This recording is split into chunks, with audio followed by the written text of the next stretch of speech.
Hi friends, this is Venkatesh Devasani. ఈరోజు మనం discuss చేయబోతున్నటువంటి topic వచ్చేసి ఇండియన్ సొసైటీకి సంబంధించినటువంటి వివాహం అనేటువంటి టాపిక్. గత వీడియోలో మనం వివాహానికి సంబంధించినటువంటి ముఖ్యమైన ప్రశ్నల గురించి డిస్కస్ చేయడం జరిగింది. ఆ యొక్క వీడియోకు కొనసాగింపుగానే ఇందులో వివాహానికి సంబంధించిన మరికొన్ని ప్రశ్నలని చూడడం జరుగుతుంది. అందులో భాగంగా ఈరోజు మొదటి ప్రశ్న 21వ ప్రశ్న, marriage and family in India అనే గ్రంథాన్ని ఎవరు రచించారని అడుగుతున్నాడు. ఈ యొక్క marriage and family in India అనే గ్రంథాన్ని కపాడియా గారు రచించడం జరిగింది. ఈ గ్రంథంలోనే అతను హిందూ వివాహానికి సంబంధించినటువంటి 3 లక్ష్యాలనైతే తెలియజేయడం జరిగింది. అందులో ఒకటి ధర్మ, రెండవది ప్రజ లేదా సంతానం, మూడవది కామ లేదా రతి అని తెలియచేయడం జరిగింది. ఈ యొక్క 3 లక్షణాలకి కొనసాగింపుగానే రుణ విముక్తి అనేటువంటి లక్షణాన్ని కూడా అదనంగా పేర్కొనడం జరిగింది. ఓకేనా. ఇక్కడ ప్రశ్న ఈ విధంగా కూడా అడగడానికి అవకాశం ఉందండి.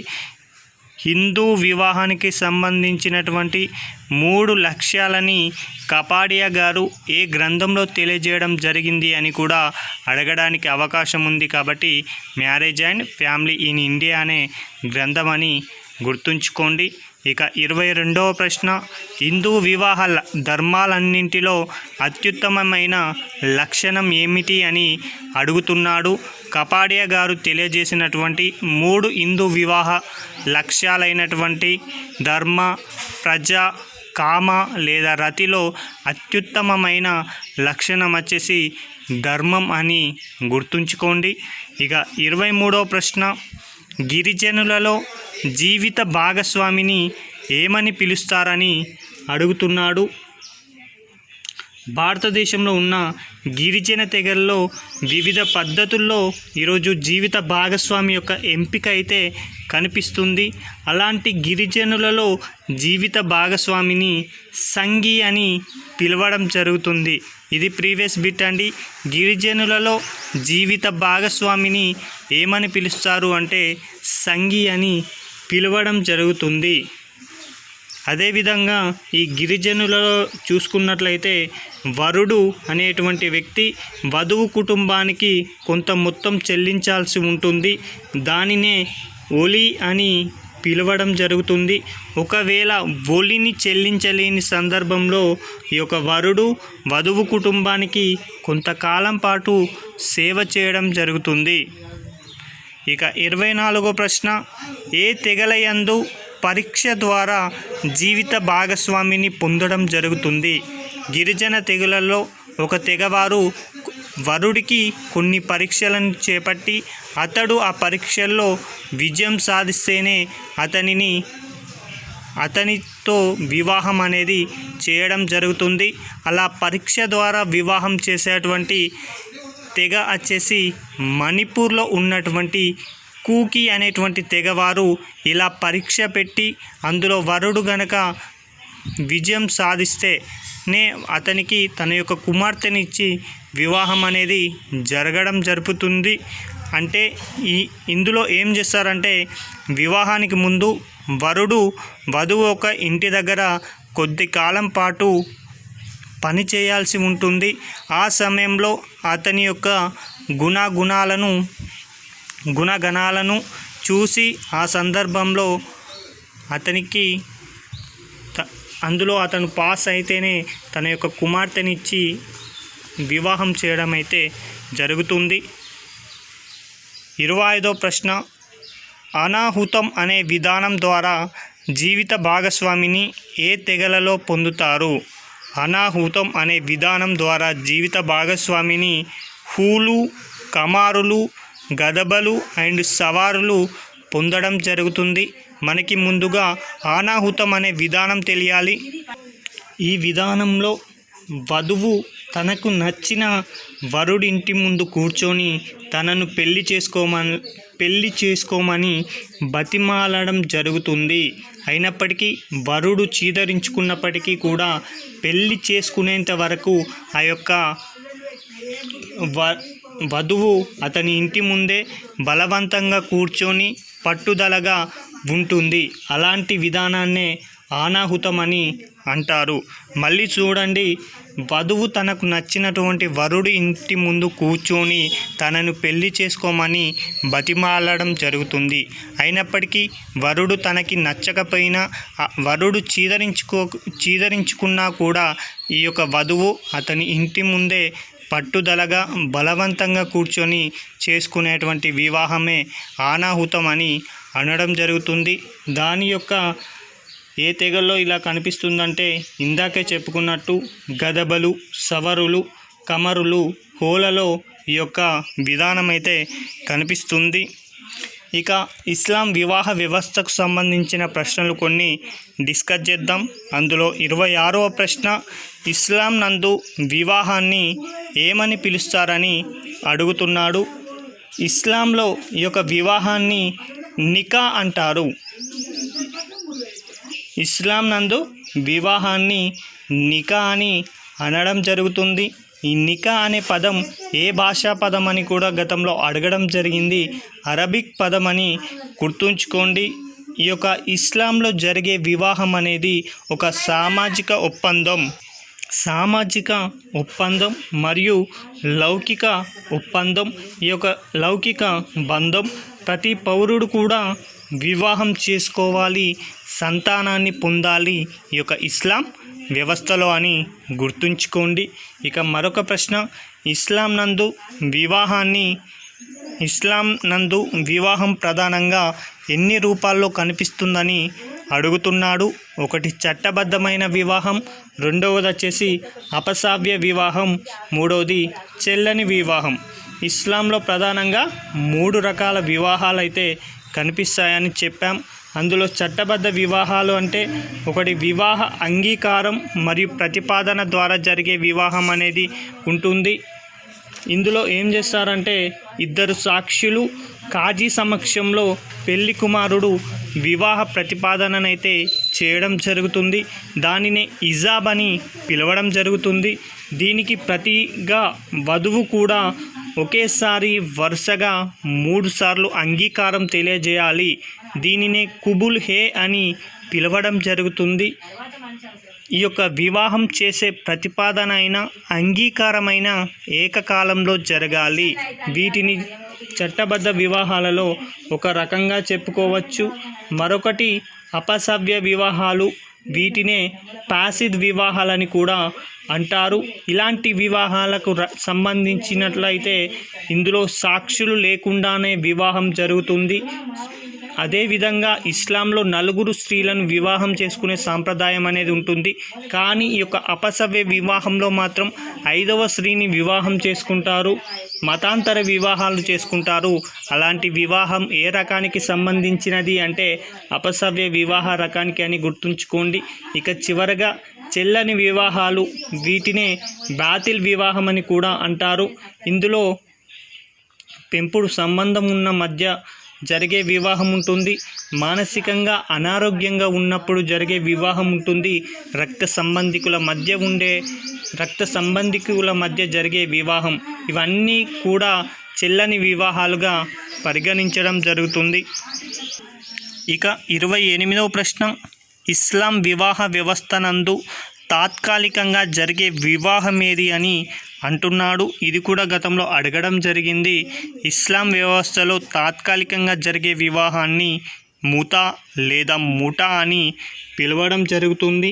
ఈ యొక్క ముతా అనే పదం ఒక అరబిక్ పదం అని గుర్తుంచుకోండి. ఇది తాత్కాలిక వివాహం. ఈ యొక్క వివాహంలో బంధువుల జోక్యం అనేది ఉండదు. ఒక ముస్లిం పురుషుడు ముస్లిం కానీ, క్రిస్టియన్ని కానీ, జూయిష్ స్త్రీని కానీ ఈ యొక్క వివాహం అనేది చేసుకోవచ్చు. అదే ఒక ముస్లిం మహిళ ఇతర మతస్థులని వివాహం చేసుకోవడానికి అవకాశం అనేది లేదు. ఈ యొక్క ముతా వివాహం ద్వారా చేసుకునేటువంటి ఈ ముతా వివాహం ద్వారా పొందినటువంటి స్త్రీని సిగ్ హే అని పిలవడం జరుగుతుంది. ఇందాక చెప్పుకున్నాం, ఇస్లాం వ్యవస్థలో చెల్లని వివాహాలను ఏమని అంటారంటే బాతిల్ వివాహం అని అంటారని చెప్పుకున్నాం. అందులో భాగంగా రక్త సంబంధికుల మధ్య మానసికంగా అనారోగ్యం ఉన్నప్పుడైనా పెంపుడు సంబంధం ఉన్న మధ్య జరిగే వివాహాలను ఈ యొక్క బాతిల్ వివాహాలని పిలవడం జరుగుతుంది. ఇక 30వ ప్రశ్న, ముస్లింల యందు విడాకులు ప్రధానంగా ఎన్ని విధానాలలో అనుమతించబడునని అడుగుతున్నాడు. ఈ ముస్లింలలో ప్రధానంగా 3 విధానాలలో విడాకులైతే ఇవ్వడం జరుగుతుందండి. ఒకటి కోర్టుతో సంబంధం లేకుండా ఇస్లాం సాంప్రదాయాన్ని అనుసరించి ఇచ్చేటువంటి వివాహం, మరొకటి షరియా చట్టం 1937 ప్రకారం ఇచ్చేటువంటి విడాకులు, మరొకటి కోర్టు జోక్యంతో అంటే కొన్ని రకాల చట్టాల ఆధారంగా, ఫర్ ఎగ్జాంపుల్ ముస్లిం వివాహ రద్దు చట్టం 1939 మరియు 1959 ప్రకారం ఇచ్చేటువంటి విడాకులు అని గుర్తుంచుకోండి. కాబట్టి ముస్లింలలో విడాకులు ఇచ్చే రకాలు గనక చూసుకుంటే, ఒకటి సాంప్రదాయంగా ఇస్లాంలో ఉన్నటువంటి సాంప్రదాయం ప్రకారం, రెండవది షరియా చట్టం 1937, మూడవదేమో కోర్టు జోక్యంతో అని గుర్తుంచుకోండి. ఇక 31వ ప్రశ్న, ముస్లిం వివాహ రద్దు చట్టాన్ని ఏ సంవత్సరంలో చేయడం జరిగిందని అడుగుతున్నాడు. ముస్లింలకు సంబంధించి వివాహ రద్దు చట్టాన్ని 1939 సంవత్సరంలో చేయడం అయితే జరిగింది. దీనిలో భాగంగా ఇది అమలు వచ్చేసి 1939 మార్చి 17వ తేదీన ఈ యొక్క చట్టం అయితే అమల్లోకి రావడం జరిగింది. అయితే ఈ చట్టం ప్రకారం విడాకులు ఏ సందర్భాలలో ఇవ్వడం జరుగుతుంది అంటే, 4 సంవత్సరాలు గనక ఈ యొక్క ముస్లింలలో వరుడైనా వధువైనా కనబడకుండా పోతే విడాకులు ఇవ్వవచ్చు. ఒకవేళ భర్త కానీ భార్య కానీ 2 సంవత్సరాలు వరుసగా పట్టించుకోకపోయినా ఇవ్వవచ్చు. ఒకవేళ 7 సంవత్సరాల వరకు అతనికి లేదా ఆమెకి జైలు శిక్షకు గురైనా కూడా ఈ యొక్క ముస్లిం మహిళ విడాకులు పొందవచ్చు. అదేవిధంగా 2 సంవత్సరాలకు పైగా నయం కాని పిచ్చితో ఉన్నట్లయినా కూడా ఈ యొక్క ముస్లిం మహిళ విడాకులను పొందవచ్చు. ఒక్కసారి చూద్దామండి. 4 సంవత్సరాలు భర్త కనబడకుండా పోయినా, 2 సంవత్సరాలు వరుసగా భర్త పట్టించుకోకపోయినా, 7 సంవత్సరాలు అతను జైలు శిక్షకు గురైనా, 2 సంవత్సరాలకు పైగా నయం కానీ పిచ్చితో ఉన్నట్లయినా, లెప్రసీ, ఎయిడ్స్ లాంటి వ్యాధులున్నా, శాడిజాన్ని కలిగి ఉన్న, నంపుసకత్వం వివాహ సమయం నుండే నంపుసకత్వం ఉన్నట్లయితే ఈ యొక్క ముస్లిం మహిళ విడాకులని పొందవచ్చు. 32వ ప్రశ్న, వివాహిత ముస్లిం మహిళల పరిరక్షణ చట్టం ఎప్పుడు చేయడం జరిగిందని అడుగుతున్నాడు. ముస్లిం వివాహిత మహిళల పరిరక్షణ చట్టం 2019 సంవత్సరంలో చేయడం జరిగింది. ఈ యొక్క చట్టాన్నే ట్రిపుల్ తలాక్ నిషేధన చట్టం అని కూడా పిలవడం జరుగుతుంది. అయితే ఈ యొక్క ట్రిపుల్ తలాక్ చట్టం రావడానికి గల ప్రధాన కారణం ఏంటి అంటే, షైరా బాను అనేటువంటి ముస్లిం మహిళ కేసు వేసిన సందర్భంగా ఆగస్టు 22, 2017 సంవత్సరంలో సుప్రీంకోర్టు అనేది ట్రిపుల్ తలాక్ని రాజ్యాంగంలో ఉన్నటువంటి ప్రాథమిక హక్కులకి మరియు సమానత్వానికి విరుద్ధమని చెబుతూనే, మరొక పక్కన కేంద్ర ప్రభుత్వంని ఈ విధానంపై నిషేధిస్తూ శాసనపరమైన చర్యలను చేపట్టాలని కూడా సూచించింది. అలా సుప్రీంకోర్టు ఆదేశించడంతో భారత ప్రభుత్వం కేంద్ర క్యాబినెట్ తీర్మానం ఆధారంగా రాష్ట్రపతి ఈ ట్రిపుల్ చట్టం పాటించడంపై నిషేధిస్తూ మరియు నేరంగా పేర్కొంటూ 2018 సెప్టెంబర్ 18న ఒక ఆర్డినెన్స్ను అయితే విడుదల చేయడం జరిగింది. ఈ యొక్క ఆర్డినెన్స్ మరుసటి రోజు సెప్టెంబర్ 19, 2018న అమల్లోకి రావడం జరిగింది. ఆ తదుపరి 2019లో ఈ యొక్క ఆర్డినెన్స్ స్థానంలో చట్టాన్ని చేసి ట్రిపుల్ తలాక్నైతే నిషేధించడం జరిగింది. అలాంటి ట్రిపుల్ తలాక్ చట్టం 2019లో ఉన్నటువంటి సెక్షన్ 3 ప్రకారం బిదాత్ తలాక్ ఈ బిదాతును నిషేధించడం జరిగింది. తలాక్ బిదాత్ తలాక్ లేదా బియాన్ తలాక్ అని అలాంటి తలాక్ను అయితే ఇందులో నిషేధించడం జరిగింది. అదేవిధంగా సెక్షన్ 4 ప్రకారం ఎవరైతే ట్రిపుల్ తలాక్ పాటిస్తారో వారికి 3 సంవత్సరాలకు జైలు శిక్ష విధించడం జరుగుతుంది. అదేవిధంగా సెక్షన్ 5 ప్రకారం ఈ ట్రిపుల్ తలాక్ పాటించిన సందర్భంలో సదరు భార్యకు భర్త మెయింటెనెన్స్ ఖర్చులను కూడా చెల్లించాల్సి ఉండడం జరుగుతుంది. ఇక 33వ ప్రశ్న, క్రైస్తవ వివాహ చట్టాన్ని ఎప్పుడు తీసుకురావడం జరిగింది?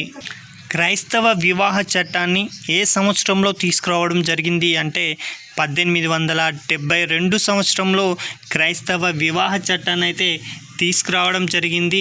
ఈ యొక్క చట్టాన్ని 1928లో సవరించడం జరిగింది. ఈ క్రైస్తవ వివాహ చట్టం అనేది క్రైస్తవుల్లో ఉన్నటువంటి బహుభార్యత్వాన్ని బహుభర్తత్వాన్ని కూడా నిషేధించడం జరిగింది. ఈ యొక్క క్రైస్తవ వివాహ చట్టం 1872 ప్రకారం అయితే వివాహం అనేది చర్చి ఫాదర్కి మరియు స్కాట్లాండ్ మతాధికారులకు మధ్య వివాహం జరిపించే అటువంటి అధికారం ఉంది. ఇలాంటి క్రైస్తవ వివాహాలు ఉదయం 7 నుంచి సాయంత్రం 4 గంటల మధ్యలో వివాహం జరగాలి, అది కూడా చర్చి ఆవరణంలోనే జరగాలి అనేది క్రైస్తవకు సంబంధించి ఉండడం జరిగింది. ఈ యొక్క క్రైస్తవ వివాహ చట్టంలో ఉన్నటువంటి సెక్షన్ 60 ప్రకారం వివాహ వయసు వధువుకి 18 సంవత్సరాలు, వరుడికి 21 సంవత్సరాలు నిర్ధారించడం జరిగింది. ఇవ్వండి క్రైస్తవ వివాహ చట్టానికి సంబంధించినటువంటి ఇంపార్టెన్స్. అదేవిధంగా భారతీయ విడాకుల చట్టాన్ని ఏ సంవత్సరంలో రూపొందించారని అడుగుతున్నాడు. భారతీయులలో వివాహం అయిన తర్వాత ఎవరైనా తన యొక్క జీవిత భాగస్వామితోటి జీవించడానికి ఇష్టం లేకపోతే ఈ యొక్క చట్టం ప్రకారం విడాకులు తీసుకోవచ్చు. ఆ యొక్క చట్టమే భారతీయ విడాకుల చట్టం 1869 ప్రకారం ఏ సందర్భాలలో ఈ యొక్క విడాకులు తీసుకునే అవకాశం ఉంది అంటే భర్త యొక్క క్రూరత్వం వల్లనైనా, రెండవ వివాహం చేసుకున్నప్పుడైనా, మానభంగ కేసులో అతడు దోషిగా తేలినప్పుడైనా, అసహజ లైంగిక కార్యకలాపాలకు పాల్పడిన, 2 సంవత్సరాలు ఇల్లు వదిలిపెట్టి వెళ్ళిన సందర్భాలలో కూడా ఈ యొక్క భార్య అనేది విడాకులు తీసుకోవడానికి అవకాశం కూడా కలదు అని ఈ చట్టం పేర్కొనడం జరిగింది. ఇక 35వ ప్రశ్న, 1929 సంవత్సరంలో రూపొందించినటువంటి బాల్య వివాహ నిరోధక చట్టం అనేది ఏ కమిటీ సిఫారసుల మేరకు ఈ చట్టాన్ని తీసుకురావడం జరిగిందని అంటున్నాడు.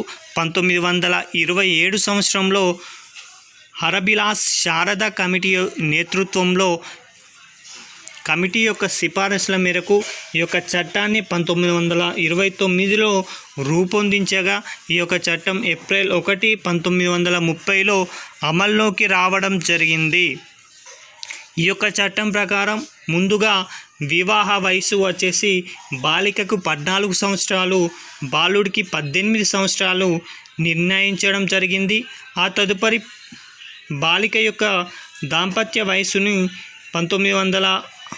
బాలికకు దాంపత్య వయసును 15 సంవత్సరాలుగా పెంచగా 1949లో ఈ యొక్క బాలిక యొక్క వివాహ వయసును 15 సంవత్సరాలకు పెంచడం జరిగింది. 1978లో ఈ యొక్క వివాహ వయసును మరొకసారి సంహరించి బాలికకు 18 సంవత్సరాలు, బాలుడికి 21 సంవత్సరాలు నిర్ధారించడం జరిగింది.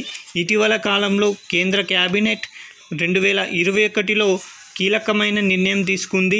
వివాహ విషయంలో బాలిక యొక్క వయసు 18 నుంచి 21 సంవత్సరాలకైతే పెంచడం జరిగింది.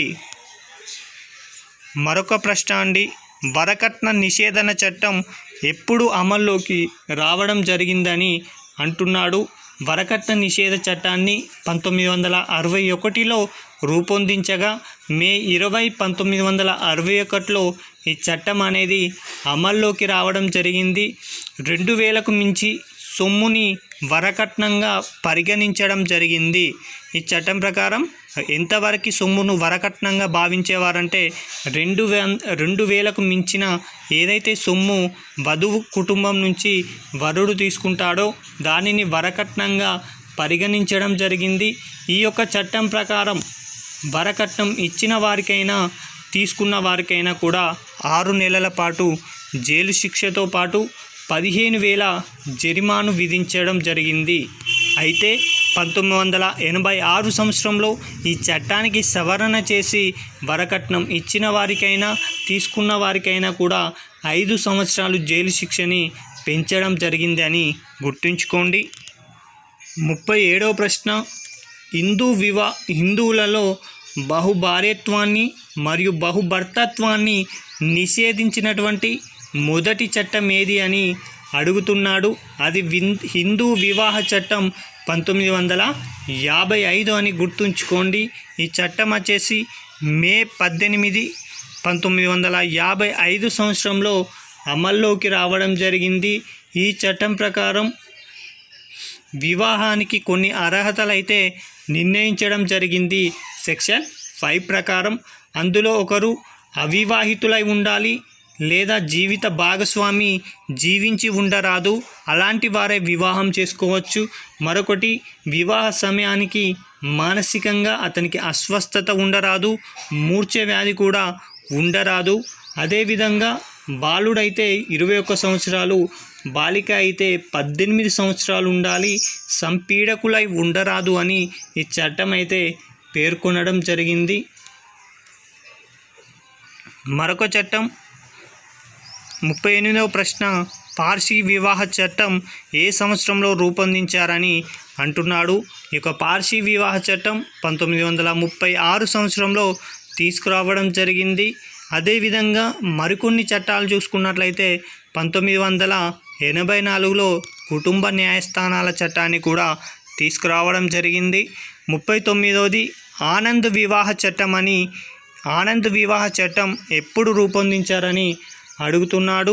ఈ యొక్క ఆనంద్ వివాహ చట్టాన్ని 1909 సంవత్సరంలో రూపొందించగా 2013లో సవరించడం జరిగింది. అయితే ఈ యొక్క ఆనంద్ వివాహం అనేది ఏ మతస్థులకు సంబంధించినది అంటే ఇది సిక్కులకు సంబంధించింది అని గుర్తుంచుకోండి. ఇక చివరి ప్రశ్న, వివాహానికి సంబంధించి వివాహ మహిళలకు ఏ చట్టం ద్వారా ఆస్తి హక్కు సంక్రమిస్తుందని అడుగుతున్నాడు. వివాహ మహిళలకి ఆస్తి హక్కు అనేది 1874 సంవత్సరంలో రూపొందించినటువంటి 1874 సంవత్సరంలో రూపొందించినటువంటి వివాహ మహిళా ఆస్తి చట్టం ప్రకారం ఆ యొక్క మహిళకి ఆస్తి అనేది సంక్రమించడం జరుగుతుంది. మరికొన్ని చట్టాలు చూసుకున్నట్లయితే విదేశీ వివాహ చట్టం అనేది 1976లో రూపొందించారు. హిందూ వితంతు పునర్వివాహ చట్టం 1856, పౌర ప్రత్యేక వివాహ చట్టం 1872, గృహహింస నిరోధక చట్టం 2005 అని గుర్తుంచుకోండి. సతీ సహగమన నిరోధక చట్టం 1829 అని గుర్తుంచుకోండి.